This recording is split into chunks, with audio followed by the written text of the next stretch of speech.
அனைவருக்கும் வணக்கம். இந்த வீடியோவில் நம்ம என்ன பார்க்க போகிறோம்னு பார்த்தீங்கன்னா, எக்கனாமியில் இருக்கக்கூடிய குவிக் ரிவிஷன் பார்க்க போகிறோம். மெயினானது உணவு. எல்லாருக்குமே தெரியும் இந்தியாவில் உணவு எப்படி உற்பத்தி செய்கிறோம், விவசாயிக்கிட்ட இருந்து அரசாங்கம் எப்படி வாங்குறாங்க, அரசாங்கம் அதை எங்கே வச்சுருக்காங்க, அங்கேருந்து எப்படி ரேஷன் கடையில் எல்லாருக்கும் கொடுக்குறாங்க. இதை தான் நம்ம என்ன பண்ண போகிறோம், முழுமையாக பார்க்க போகிறோம். அவர்களுக்காக இருக்கக்கூடியது பொதுமக்களிடம் வந்து பொதுமக்கள்கிட்ட இருக்கக்கூடியது எப்படி பயனடைகிறது. அப்போ மெயினாக நம்மளுக்கு தெரியக்கூடியது என்னென்னா, உணவை பொறுத்த வரைக்கும் பார்த்தீங்கன்னா FAO food and agriculture organisation. அப்போ இது எப்போ உருவாக்கப்பட்டது நம்ம எல்லாருக்குமே தெரியணும். மேஜராக அவங்க என்ன சொன்னாங்க சொல்லலை அதெல்லாம் நம்மளுக்கு தேவையில்லாத விஷயம். பட் அந்த அமைப்பு எப்போ உருவாக்கப்பட்டது நம்மளுக்கு கட்டாயமாக தெரியணும். ஃபுட் அண்ட் அக்ரிகல்ச்சர் ஆர்கனைசேஷன் இது உருவாக்கப்பட்டது 16 அக்டோபர் 1945. அப்போ நீ கேட்கலாம், சார் உலகத்தில் இருக்கக்கூடிய ஃபுட் அண்ட் அக்ரிகல்ச்சர் ஆர்கனைசேஷன் உருவாயிடுச்சுன்னு சொல்லிட்டீங்க, அப்போ இந்தியாவில் இருக்கக்கூடிய உணவுக் கழகம் எப்போ சார் உருவாச்சு? இந்தியா உணவுக் கழகம் Food corporation of India, Food corporation of India எப்போ சார் உருவாச்சு? 14 ஜனவரி 1965. இப்போ ரெண்டுமே கன்ஃபியூஸ் பண்ணிக்க கூடாது.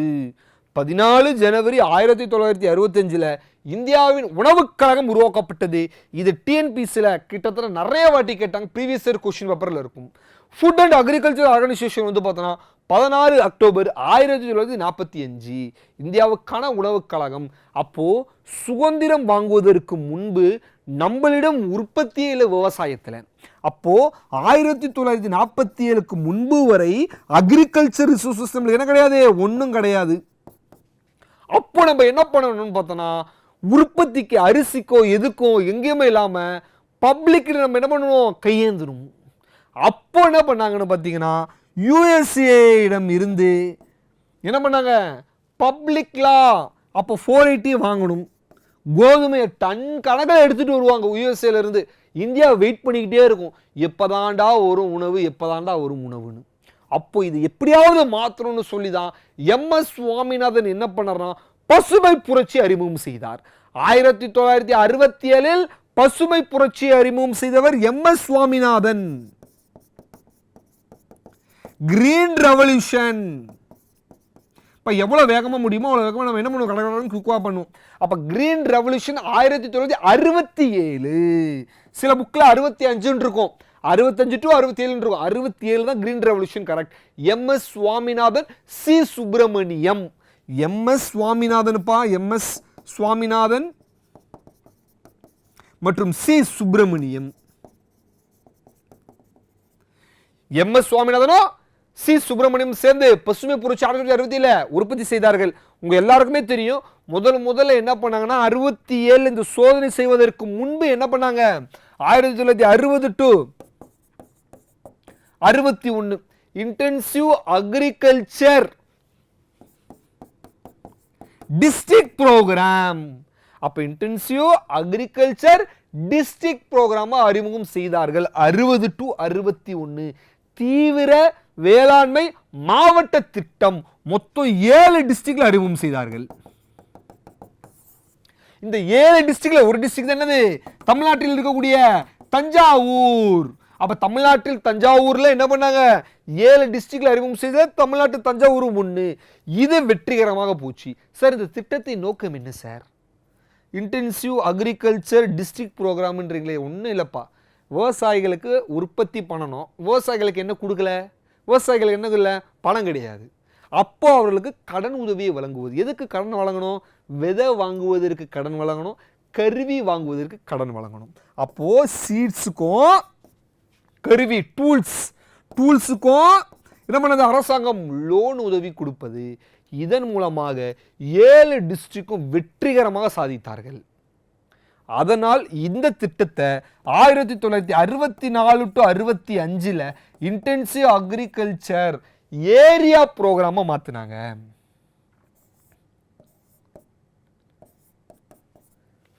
இங்க ஒரு டிஸ்ட்ரிக்ட்னு இருந்ததை ஏரியாவா மாத்திட்டாங்க.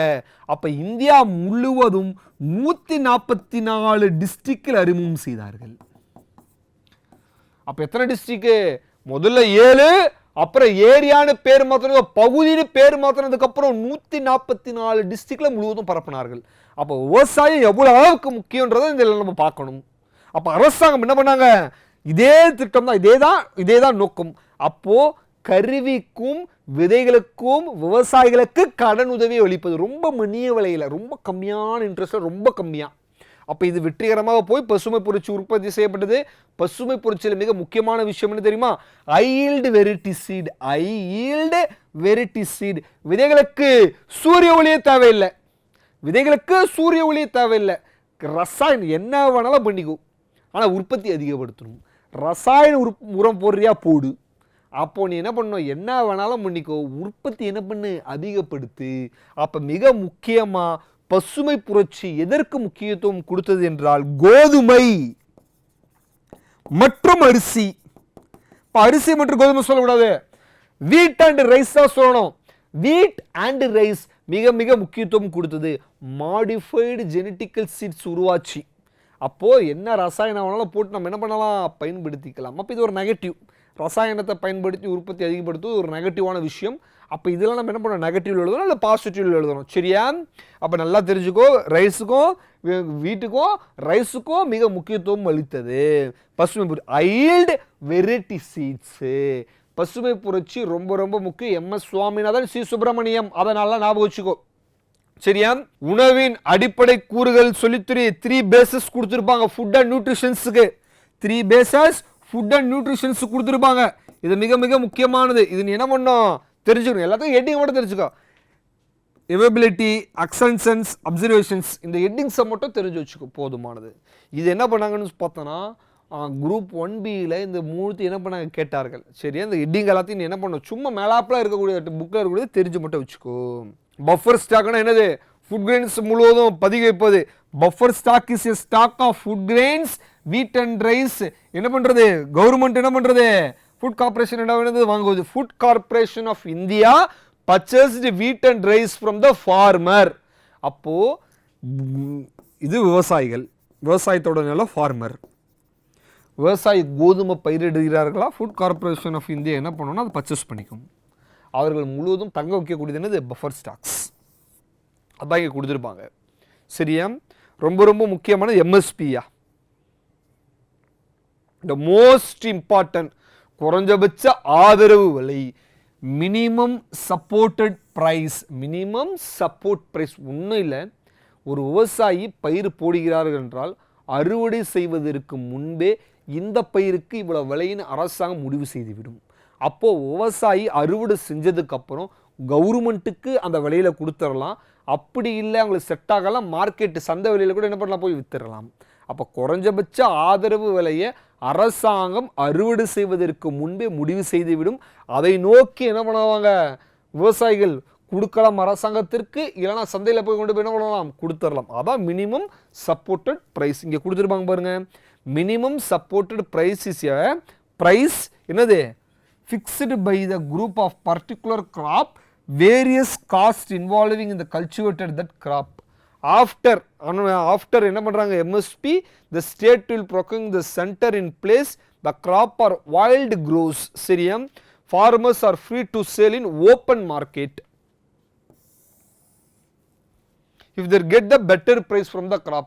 அப்போது மினிமம் குறைஞ்சபட்ச ஆதரவு விலை அரசாங்கம் கொடுக்கறதை விட மார்க்கெட்டில் அதிக விலை விற்குது அப்படின்னா விவசாயிகள் நினச்சா மார்க்கெட்டில் கொண்டு போய் அந்த அதிக விலை என்ன பண்ணலாம், விற்றுக்கலாம், ஒன்றும் பிரச்சனை கிடையாது, சரியா? அப்போ மினிமம் சப்போர்ட்டட் ப்ரைஸ் வந்து பார்த்தோன்னா தற்பொழுது 24 பயிர்களுக்கு அளிக்கப்படுகிறது, 24 கிராப்ஸ்.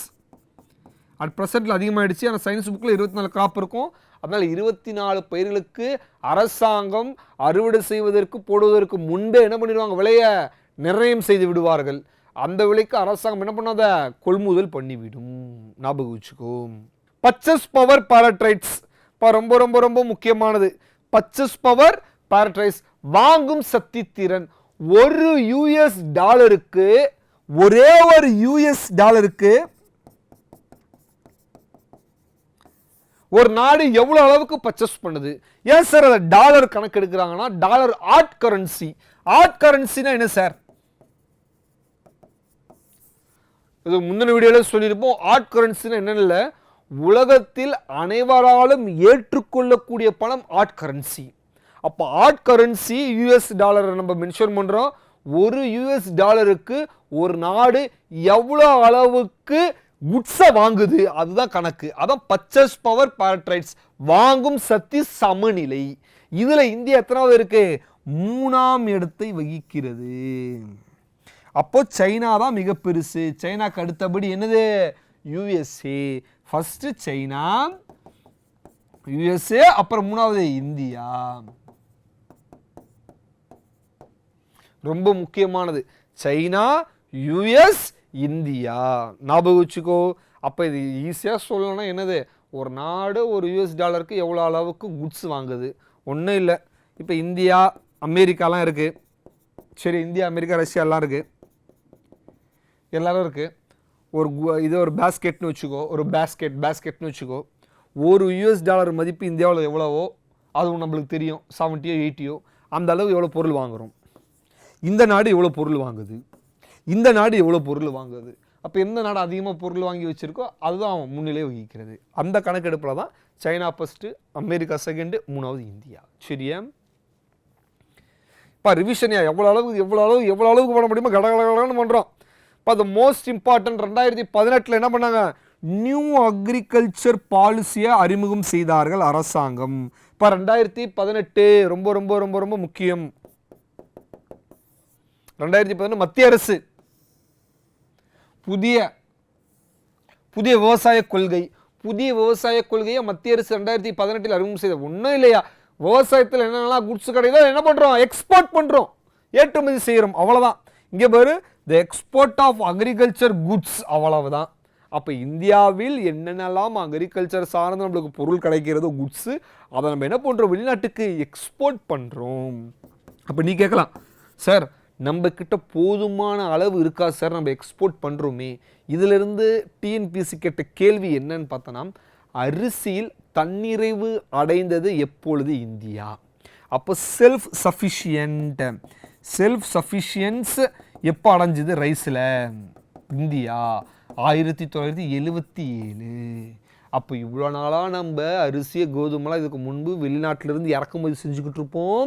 அது 1977 என்ன பண்ணுச்சு? அரிசியில் தன்னிறைவை அடைந்தது இந்தியா. அப்போ ரொம்ப முக்கியமானது, இது உங்களுக்கு தெரியணும். அப்போ கிரீன் ரெவல்யூஷன் முக்கியமானது. அதுக்கப்புறம் இந்தியா விவசாய கொள்கை ரொம்ப முக்கியமானது. ஒன்று ஒன்றா நம்ம பார்த்துட்டு இருக்கக்கூடிய எல்லாமே கடகடன்னு ரிவிஷன் பண்ணிக்கிட்டு இருக்கோம். எல்லாமே முக்கியமானது.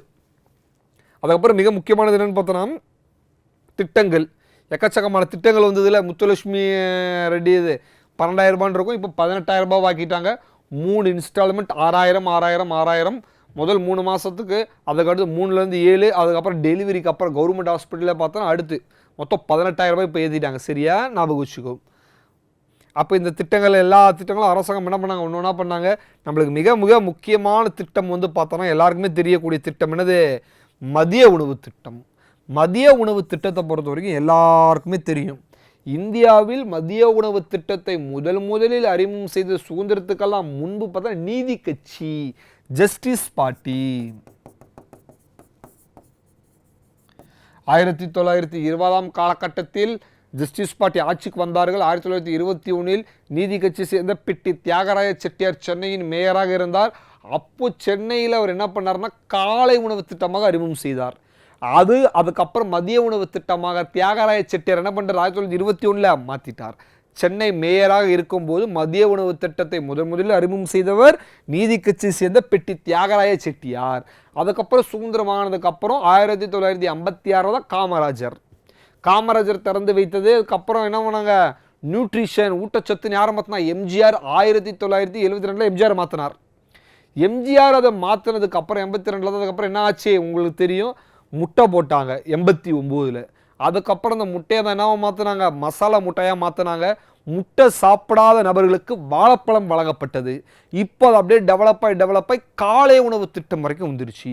காலை உணவு திட்டம் ரொம்ப ரொம்ப முக்கியமானது. அந்த காலை உணவு திட்டம் பார்த்துக்கோ, புதன்கிழமை மட்டும்தான் காலை உணவு திட்டத்தை பொங்கல் போடுறாங்க. அப்போ இது வரைக்கும் நம்ம படிக்கணும். ஒரு திட்டம்னு நம்ம எடுத்துக்கிட்டோம்னா ஃபுல்லாக இது வரைக்கும் நம்ம என்ன பண்ணணும்? கரெக்டாக படிச்சுக்கணும். சரியா? அப்போது மெயினாக இருக்கக்கூடியது என்னென்னா உணவில். மெயினாக உணவு நம்ம பார்த்துக்கிட்டு இருக்கோம். அந்த உணவில் மிக மிக முக்கியமானது பசுமை பொருட்கள், கோதுமை ரொம்ப முக்கியம். அதுக்கப்புறம் அரிசி முக்கியம். இரண்டாம் பசுமை புரட்சி. அடுத்து நம்ம பார்க்கக்கூடியது செகண்ட் கிரீன் ரெவல்யூஷன். இந்த செகண்ட் கிரீன் ரெவல்யூஷனை 93வது அறிவியல் மாநாடு, சயின்டிஃபிக் கான்ஃபரன்ஸ், 93வது அறிவியல் மாநாடு என்பது மன்மோகன் சிங் அவர்கள் 2006 அறிமுகம் செய்தார். மன்மோகன் சிங் அப்போது 93வது அறிவியல் மாநாடு 2006 மன்மோகன் சிங் என்ன செஞ்சாங்க? இரண்டாவது பசுமை புரட்சி அறிமுகம் செய்தார்கள். வறண்ட நிலப்பகுதியில் ட்ரை ஏரியாவில் உற்பத்தி என்ன பண்ணணும்? அதிகப்படுத்தணும். அதுக்கப்புறம் பொருளோட ஏற்றத்தாழ்வை குறைக்கணும். பொருளோட ஏற்றத்தாழ்வு என்ன பண்ணணும்? குறைக்கணும். அதுக்கப்புறம் 400 மில்லியன் டன் அளவு உற்பத்தியை அதிகப்படுத்தணும். மெயினான நோக்கம் வறண்ட பகுதியில் ஏதாவது செஞ்சு அங்கே உற்பத்தி செய்வது. அதான் செகண்ட் கிரீன் ரெவல்யூஷன். அதுக்கப்புறம் பசுமையான புரட்சின்னு ஒன்று வந்து evergreen. Evergreen revolution 2013. Evergreen revolution பசுமையான புரட்சி. எவர்கிரீன் ரெவல்யூஷன் 2013 கொண்டு வந்தவர் யார் தெரியுமா? MS சுவாமிநாதன்.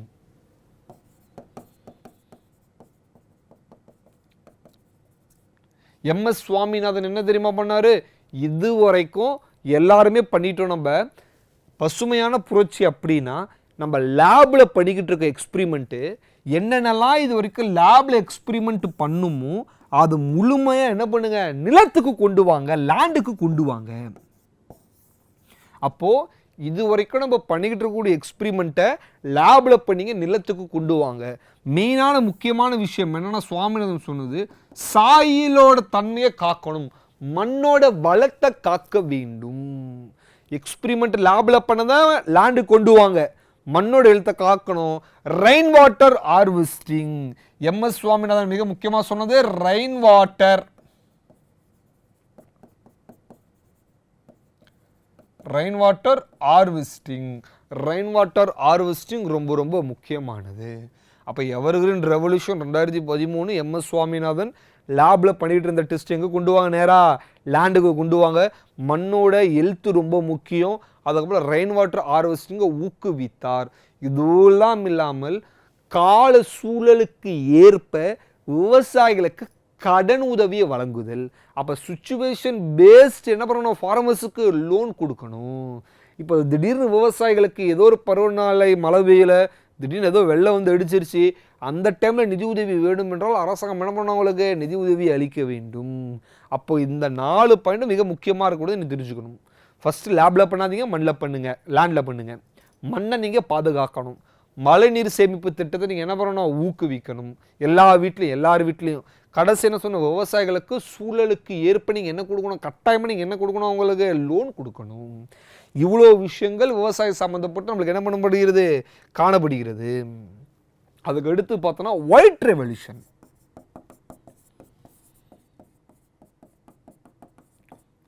வெள்ளை புரட்சி, வெண்மை புரட்சி. வர்கீஸ் குரியன். வர்கீஸ் குரியன் போட்டிருக்கோம். வர்கீஸ் குரியன். வர்கீஸ் குரியன் ரொம்ப ரொம்ப முக்கியமான ஒரு அமுல் ப்ராடக்டோட ஃபவுண்டர் வர்கீஸ் குரியன். வர்கீஸ் குரியனால் நடத்தப்பட்டது 1970 என்னது? பல போட்டித் தேர்வில் கேட்டது ஆபரேஷன் ஃப்ளட். Operation flood.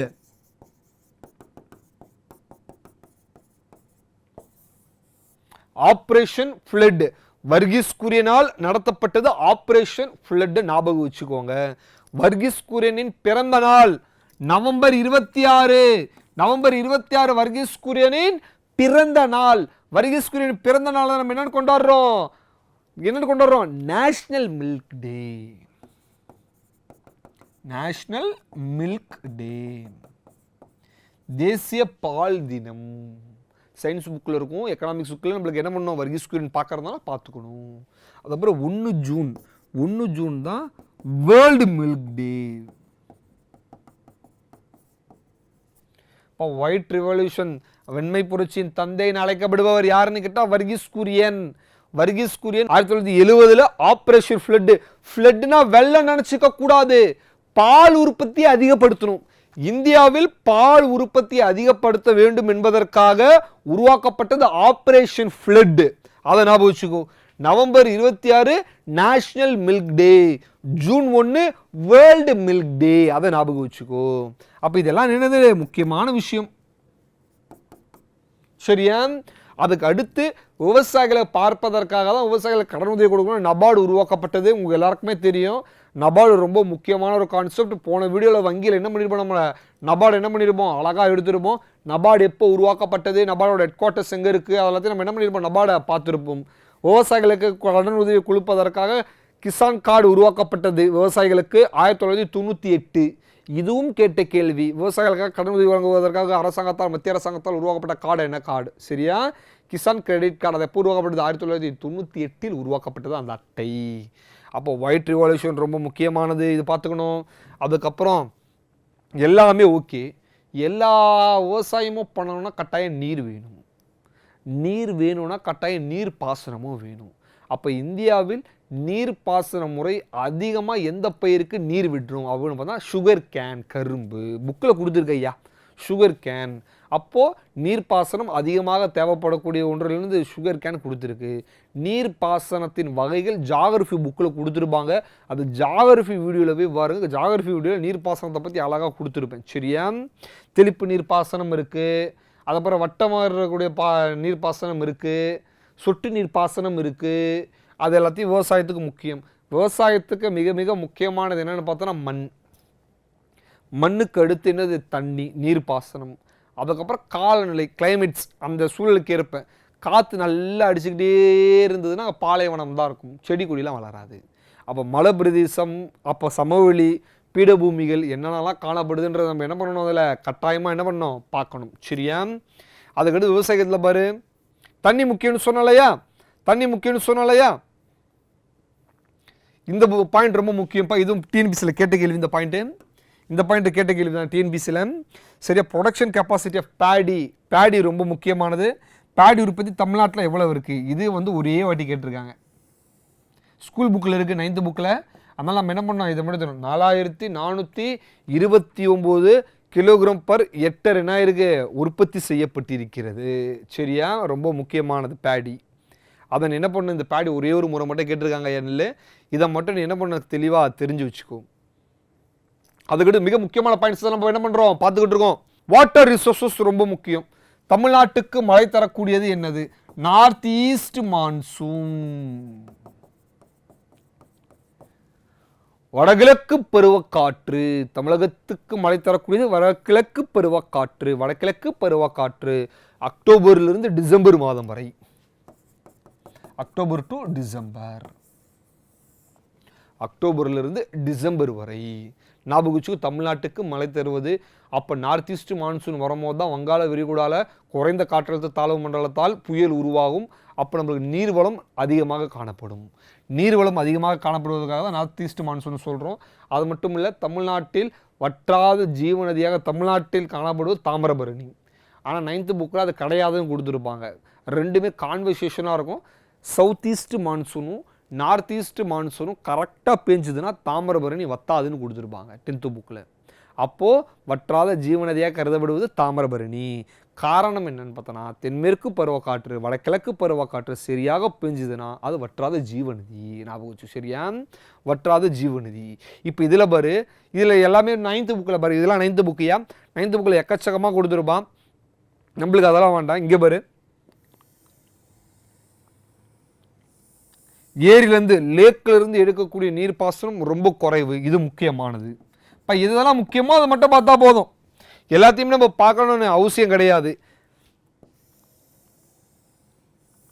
நிலத்தடி நீர் தான் விவசாயத்துக்கு முக்கியம் தமிழ்நாட்டில். இந்த பாயிண்ட் முக்கியம். இதில் ரொம்ப முக்கியமானது நீர்ப்பாசனத்தை உதவியோடு ரொம்ப கம்மியாக எடுக்கிறது லேக்கில். அது ரொம்ப முக்கியமானது. அதுக்கு அடுத்து பார்த்தோன்னா agriculture of Tamil Nadu depends on ground water. நிலத்தடி நீர் தான் ரொம்ப முக்கியமானது. இந்த ஏரியா அண்டர் நீர்ப்பாசன உதவியோடு கல்டிவேட் பண்ணுறது 57%. இதுவும் முக்கியமானது 9th புக்கில். இப்போ 9th புக்கில் எதெல்லாம் மிக முக்கியமான பாயிண்ட்ஸோ அதை மட்டும் படித்தா போதும். எல்லாத்தையும் படிக்கணும் அவசியம் கிடையாது. அப்போ ஏரியா ஆஃப் அண்டர் இரிகேஷன் நீர்ப்பாசன உதவியோடு விவசாயம் பண்ணக்கூடியதில் டோட்டல் ஏரியா எவ்வளவு 57%. இது நம்மளுக்கு கொஷின் என்ன பண்ணலாம், ரைஸ் அவுட் பண்ணலாம். இது சொன்னல தமிழகத்தில் வற்றாத நதி எதுவும் கிடையாது, எல்லாம் வத்தி போகக்கூடிய நதியும் கொடுத்துருப்பாங்கன்னு சொன்ன பற்றியா, அதை கொடுத்துருக்காங்க பற்றியா 9th புக்கில். ஆனால் இது தப்பு. அதுக்கு நம்ம என்ன பண்ணோம் 10th புக்கில் சரியான விளக்கம் காணப்படும். தமிழகத்தில் இருக்கிறது காவேரி தெரியும் நினைக்கிறேன். தமிழ்நாட்டில் காவேரி தான் என்ன ஆகுது, தமிழ்நாட்டை ரெண்டாக பிரிக்கிற மாதிரி இருக்கும். தமிழகத்தை ரெண்டாக பிரிக்கிறது காவேரி, மேலேயும் கீழேயும் காவேரி என்னாகும் ஒகேனக்கல் நீர்வீழ்ச்சியின் மூலம் தமிழ்நாட்டுக்கு வருது. ஞாபகம், ஒகேனக்கல் நீர்வீழ்ச்சி மூலம் தமிழ்நாட்டுக்கு வருது. தருமபுரியில் இருக்கக்கூடிய ஒகேனக்கல் நீர்வீழ்ச்சி காவேரி ஞாபகம். காவேரி கொடுத்துருக்காங்க பார், சரியா. காவேரி அருகே குறுக்கே கட்டப்பட்டுள்ளது கல்லணை. அப்போ மிக பழமை, உலகிலே மிக பழமையான 4வது மிக பழமையான அணை என்னது, கல்லணை. சரியா ஞாபகம் வச்சுக்கோ. அதே விஷயம் தான் என்ன இருக்கு, தமிழில் காணப்படுது.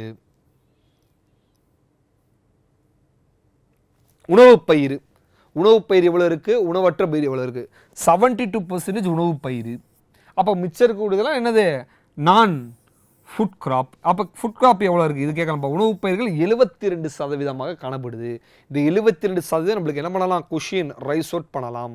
அதுக்கு அடுத்து total crop land in area, இது கேட்கலாம்.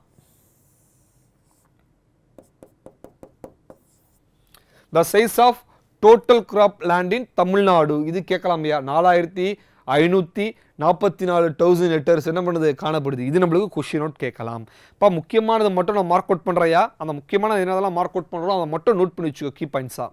எவ்வளோ அளவுக்கு நான் அக்ரிகல்ச்சர் லேண்ட் யூஸில் இருக்குது, இது முக்கியம்.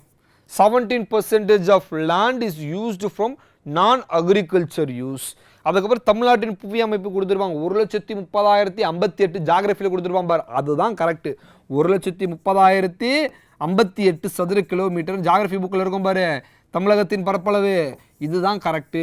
ஞாபகம் வச்சுக்கோ. இங்கே வேர்டிங்ஸில் கொஞ்சம் கொடுத்துருப்பாங்க, நீ அதை ஞாபகம் வச்சுக்கணும்னு அவசியம் கிடையாது. சரியா. 4ல் ஒரு பங்கு தரிசு நிலம் லேண்ட் இஸ் பர்ன் கொடுத்துருப்பாங்க, இது வேண்டாம், தெரிஞ்சு மட்டும் வச்சுக்கோ. சரியா, இது வேண்டாம். மெயினாக இதில் வந்து நம்மளுக்கு கேட்கக்கூடிய கேள்வி 17% லேண்ட் வந்து நான் அக்ரிகல்ச்சர் யூஸு. அதுக்கப்புறம் size of total crop land வந்து பார்த்தோன்னா இவ்வளவு. 17% வந்து என்ன ஆகுது, 72% வந்து என்ன ஆகுது, ஃபுட் கிராப் உணவு பயிராக காணப்படுகிறது. அது ரிமைனிங் இருக்கிறது நான் ஃபுட் கிராப், அதை ஞாபகம் வச்சுக்கோ. மெயினாக அக்ரிகல்ச்சர்ப்பா, மெயினாக இது வந்து நம்ம 10th புக்கில் கொடுத்துருப்பாங்க. 60% வந்து விவசாயத்தை நம்பி இருக்கிறார்கள். 60% விவசாயிகளை நம்பி இருக்கிறார்கள்னு கொடுத்துருக்கோம். சரியா. மக்கள் 60% விவசாயத்தை நம்பியிருக்காங்க. அதிக அளவு காணப்படக்கூடியது விவசாயம் எங்கன்னு தெரியும், கிராமப்புறம். இதை மட்டும் என்ன பண்ண மெயினாக தெரிஞ்சு வச்சுக்கோ. மெயினாக இம்பார்ட்டன்ட் பாயிண்ட்ஸ் தான் நம்ம என்ன பண்ணிக்கிட்டு இருக்கோம், வேகமாக பார்த்துக்கிட்டு இருக்கோம். இந்த பாயிண்ட் ரொம்ப முக்கியம்யா. 2011 கணக்கெடுப்பின்படி 29 லட்சம் workers in Tamil Nadu, 96 for agriculture worker. இது முக்கியமான point. 96 lakhs were agriculture worker, இது ரொம்ப முக்கியமான பாயிண்ட்டு. இந்த மோஸ்ட் எதெல்லாம் இம்பார்ட்டனோ அதை மட்டும் நம்ம என்ன பண்ணிக்கிட்டு இருக்கோம், கடன்னு பார்த்துக்கிட்டு இருக்கோம். அப்போது விவசாயம் ரொம்ப முக்கியம். அதில் ஒர்க் பார்ட்டிசிபேட்னு ஒரு விஷயம் இருக்குயா சென்சஸில். ஒர்க் பார்ட்டிசிபேட்னா எவ்வளோ பேர் வேலை பார்க்கக்கூடிய ஆட்கள் இருக்கார்கள், 39.79%. சரியா. ஆண்கள் எவ்வளோ பேர் பார்க்குறாங்க, பெண்கள் எவ்வளோ பேர் பார்க்குறாங்கன்றது ரொம்ப முக்கியம். ஆண்கள் எவ்வளோ சதவீதம் பார்க்குறாங்கன்னா 53.21% பார்க்குறாங்க. பெண்கள் எவ்வளோ சதவீதம் பார்க்குறாங்கன்னா 25.51% பேர் பார்க்குறாங்க. வேலை பார்க்கக்கூடிய திறன் இருக்கக்கூடியது. சரியா. அப்போ விவசாயத்தை பொறுத்தவரை இருக்கக்கூடிய எல்லாத்தையும் கடகடன்னு என்ன பண்ணியிருக்கோம், நம்ம ஒரு ஓவரால் ரிவிஷன் விட்டுருக்கோம். உனது வேலை என்னன்னா 10th புக்கில் 3வது லெசனில் வந்து பார்த்தோன்னா கடைசியாக பாக்ஸ் கொஷின் இருக்கும். எல்லோ ரிவால்யூஷனா என்ன, கோல்டன் ரிவால்யூஷனா என்ன, அதுக்கப்புறம் அதெல்லாம் கொடுத்துருப்பாங்க. அந்த பாக்ஸை மட்டும் நீ என்ன பண்ணு தெளிவாக பார்த்து வச்சுக்கோ. அதிலிருந்து நம்மளுக்கு பொறுத்துக்களை கேள்வி கேட்கலாம். இல்லை அப்படின்னா அதுலேருந்து என்ன பண்ணலாம், எது தவறானது எது சரியானதுன்னு கேட்கலாம். அதை மட்டும் நீ பார்த்து வச்சுக்கோ. அடுத்த வீடியோவில் நம்ம என்ன பண்ணுவோம், இன்னும் சிறந்த டாப்பிக்கை பார்ப்போம். நன்றி, வணக்கம்.